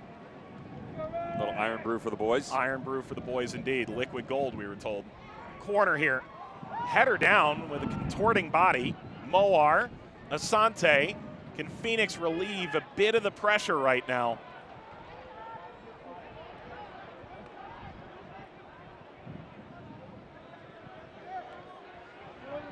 More than what a dentist might say. You'll feel a little bit of pressure. It was substantial in that moment, and Phoenix has flipped the field. Good energy by Steinberger. Work on Moar. Aiden Quinn. Asante. Asante twists down in the penalty area. Play continues. And this is well wide of the mark.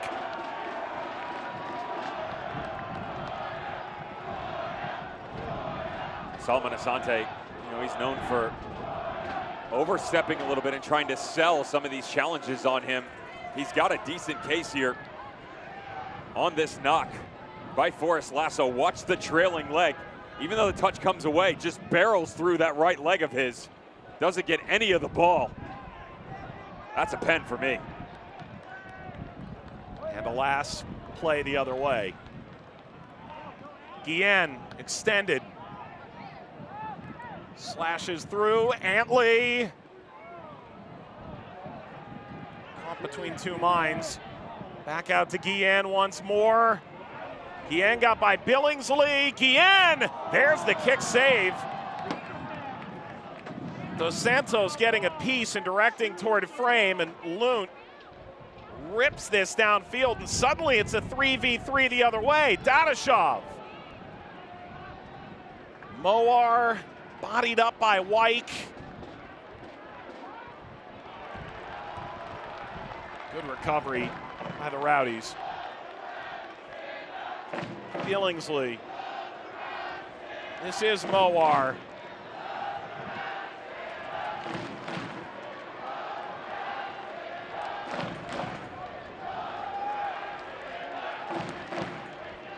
He's gassed. That's got to be your first change, right? The amount of running he's done here in the second half. Great performance by Lawrence Wyke, but all the work that he's had to do, he just tracked Santi Moar 40 yards across the field.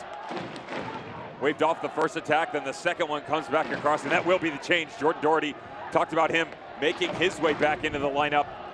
Lewis Hilton had taken over the position for the Irishman, who will come on to replace Lawrence Wyke inside 15 minutes to go. Heck of a shift by that young man. Pick up from Atlanta United in the offseason, and the international coming in to help see this thing out. Lawrence Wyke spent a decade in Manchester United's academy. Came over to play college soccer in the U.S. and received a lot of praise from Neil Collins. In our chat with him in the lead up to tonight's match, Doherty comes on his 40th appearance for the Rowdies in his third season. Initially came in from Sheffield United on loan. Rodriguez.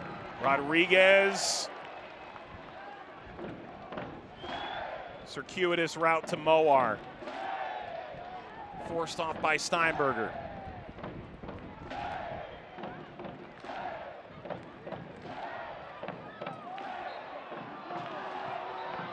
Dos Santos shows a bit of frustration. Moar, the most recent goal in the 68th minute. Got it down to 1. Flood comes off. Prince Sadie comes on.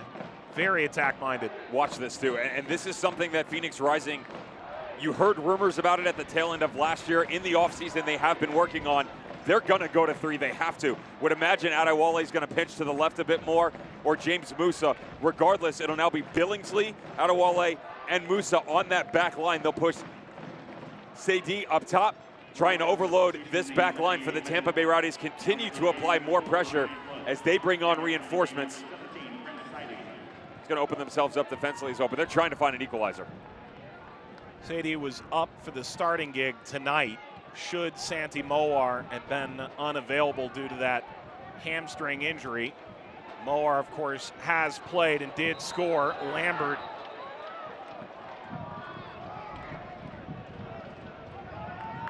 it's the foul. I'm inclined to think that the best option would be Musa as the main center back. But he's really not been a center back before. That's a holding midfielder. He's a 6 his entire career, but his ability to control is the key thing. And you know, for Adewale, super athletic. The guy can chase down anyone. You know, Steve Tritchew talked to us about it with his time at St. Louis FC prior to their departure from the championship, about how good he was, shockingly, to the manager at that point in time. Well, he said he didn't recognize the name. He didn't build the roster for St. Louis FC. It was a bit of a surprise Steve Tritchew got tossed into that role, ultimately led them to the postseason, but he'd been in Pittsburgh, done such a great job under Bob Lilly. Came in, he said, I didn't know Adewale at all, and ended up thinking he was just fantastic. Ooh, watch out. Well, referee's got a decision to make. It's easy. There was some coverage there from Billingsley in behind, and Adewale is going to get a yellow. Crashing into Dos Santos. It's a heavy one as well. Great touch by Steven Dos Santos to get in behind. This puts you at the top of the masseuse. You're number 1 on the list after that challenge.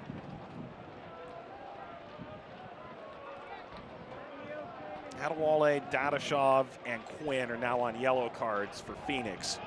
Hilton and Laurel for the Rowdies.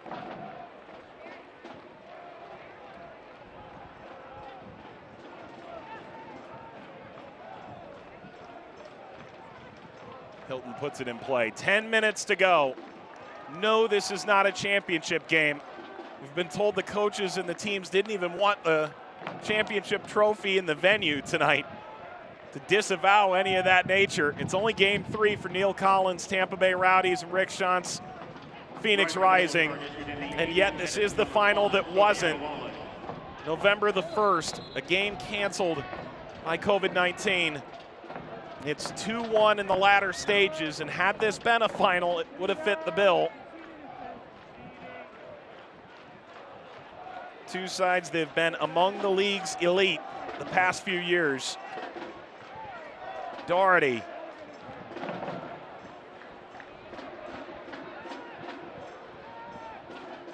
Neil Collins called it a great event for the USL Championship to get these two teams playing this early in the season, May the 15th.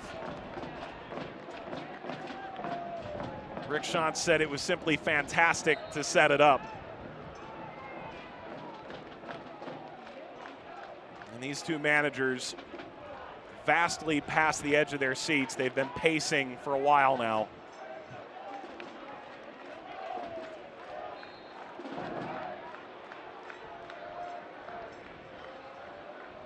Rodriguez.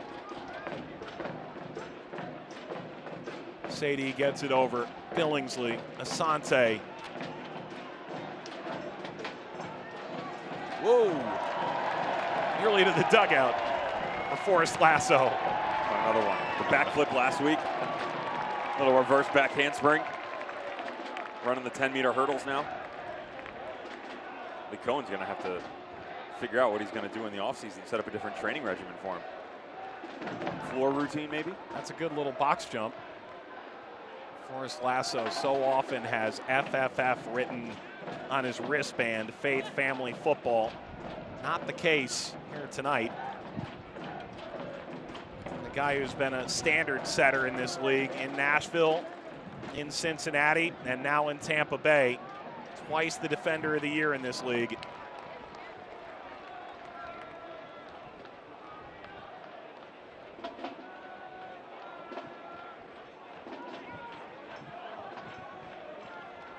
He may not have that wristband on, but all the referees have HD on a blue wristband.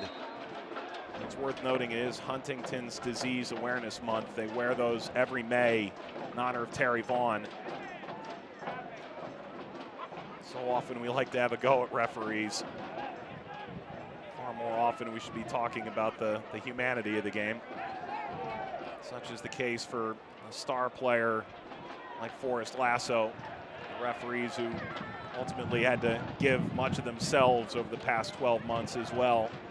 For the game to return, it meant officials needed to be ready to go too.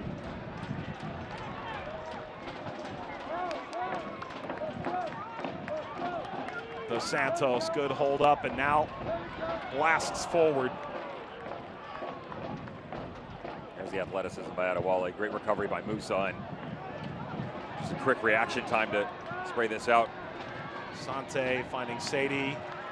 Sante goes in. Did knock down Guanzati.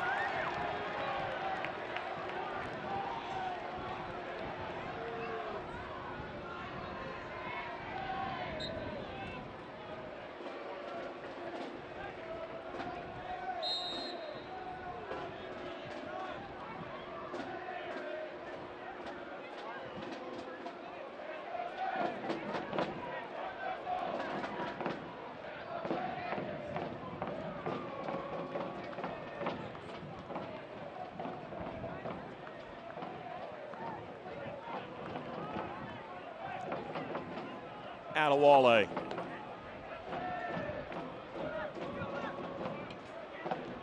Billingsley is in on loan from Minnesota. Musa. The turn, Rodriguez.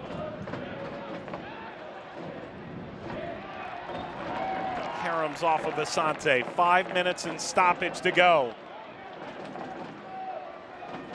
Slashing run into the corner. Sadie. Sadie went down. Referee had a long look at that. There's an appeal there for a yellow card for embellishment. And there it is. Aaron Kien was asking for that instantly.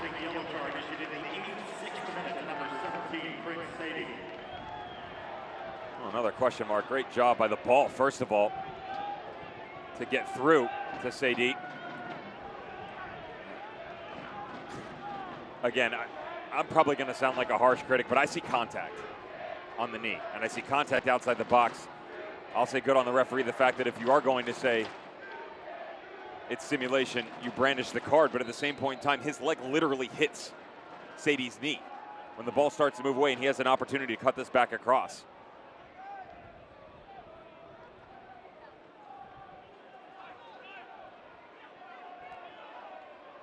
Fernandez, Dos Santos, a leading touch. Fernandez gave chase, nearly stole it from Billingsley. The goal could equalize or it could be the dagger, depending on which end. Fernandez went down, Billingsley the foul.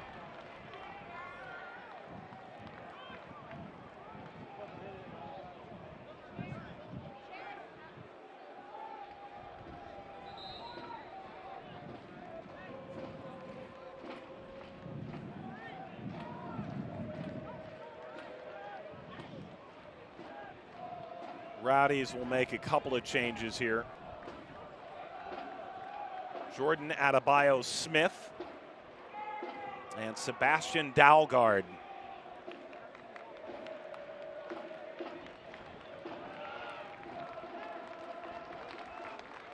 Adebayo-Smith coming in from Lincoln City, Sutton United a year ago in the English 5th Division. Only 20 years old. Dalgard has been around the league for quite some time. Going back to time in Oklahoma City and into Hartford. Was a real revelation in the wide areas for the Rowdies at times, as Guanzati and Dos Santos come out.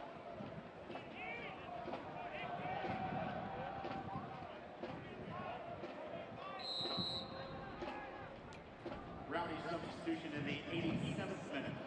Now leaving the game, number 13, 76 Guanzati. Now Swiftly over to Sadie. Pushes off of Hilton. Guillen still has his first half running shoes on. Got in position, wins the free kick.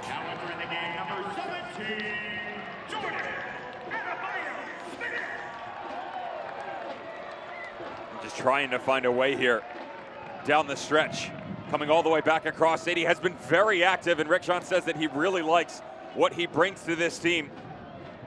Just moments ago, no foul outside the box, probably should have been, but good recovery by Aaron Guillen. And again, I've said a couple of times in this match, Mike, that even though defending hasn't been fantastic at certain points in time, the recovery rate by the Rowdies has been astronomical to keep them in this match. You'd argue this was a case of the referee trying desperately to play advantage. Adebayo Smith spun out as he tried to get his footing right at the end line.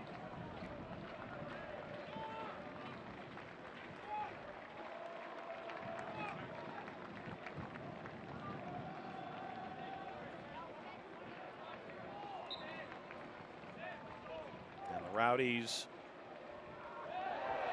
trying to hold out. Billingsley with a strong push. That's a yellow card.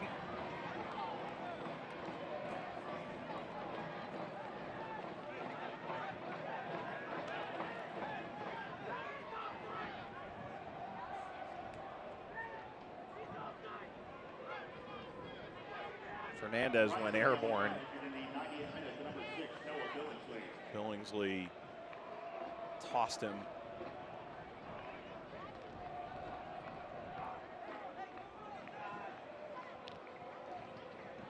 Devin, regardless of the result, I think the fans who were chirping quite a bit this week on Reddit, on social media. Politely put. It's easy to try and make a sweeping generalization off one match. Well, the meme generators are broken. But it is so early in the year. The Rowdies, most of all tonight, if they can see out these 4 minutes, are going to say it was 3 points, 9 points out of 9, and they'll be quite pleased with that. But it was clear incremental progress was the primary flashpoint in talking with Neil Collins this week, whatever the result was. Well, they've done that. You know, one of the things that is so difficult for a unit is to have balance all over the field. And what you've seen out of the Tampa Bay Rowdies in their opening couple matches, and DePierre, what we saw at the beginning and middle of last season was good looks up top, good looks in the midfield, backline struggling in distribution, great defending, great goalkeeping, can't find the attack moving forward. The ability to adjust to what's on the other side of the field, but still make sure that you're good going forward, is the hardest thing to do within this sport. They did that tonight. Again, at certain times it wasn't pretty. I understand that. But as adjustments were made by Phoenix, and even if there was a 3 to 5 minute window, the Rowdies found a way to then tweak their own shape. You know, that's why, with a couple of minutes here, they're still sitting out in front. Now, they got to see this game out, but they have been overall the better team. Well, Sante spinning like a top after he had gone down. Adebayo Smith caught the league MVP.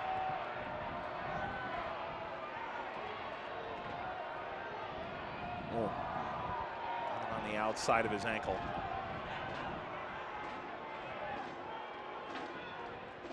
One of the looks they haven't utilized yet, Mike, is that long ball to the back post and redirected back across. Ball lifted forward here as Phoenix looks for a last-ditch equalizing goal. There was a yellow to Adebayo Smith a moment ago. Ben Lunt is pushed forward into the penalty area in just his second game for the club. Now Lunt's got a long way to go. Can he score from here? Adebayo Smith with the net empty. Well, Phoenix will breathe a sigh of relief with 90 seconds to go and charge forward once more, seeking a late point. Ball chip forward by Sadie, and out now by the Rowdies.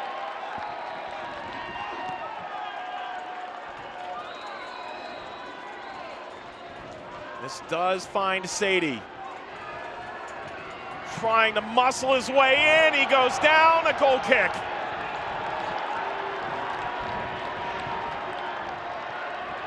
Sadie had already gotten a yellow card for embellishment in a similar area of the field.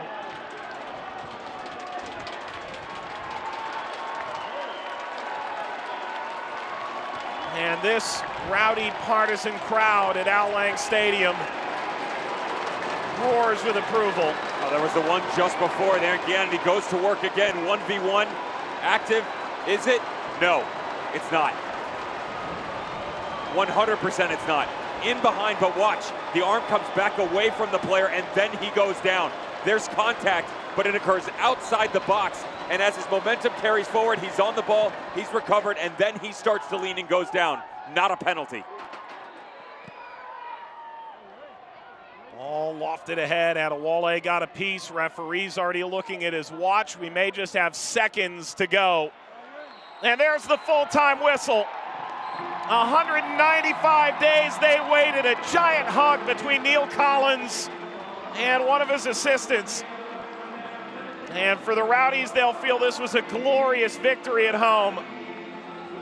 Professional embrace between the two, and though they say it didn't mean much and they weren't thinking about it, 100% it did, Mike, but I promise you, the second they step off, they're going to put it in their rearview mirror. Phoenix will initially turn and they'll go, hey, Vegas is up, let's get back on track. Tampa Bay Rowdies are nowhere near done. They get Miami FC next. And Neil Collins sharing more than a few words and a few gestures with Santi Moar. The Rowdies do win this one, move to 3-0 on the season. They indeed get the gold here on Son of Pirates night.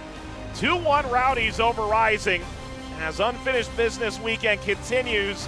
Tomorrow, Omaha will take on Greenville Triumph.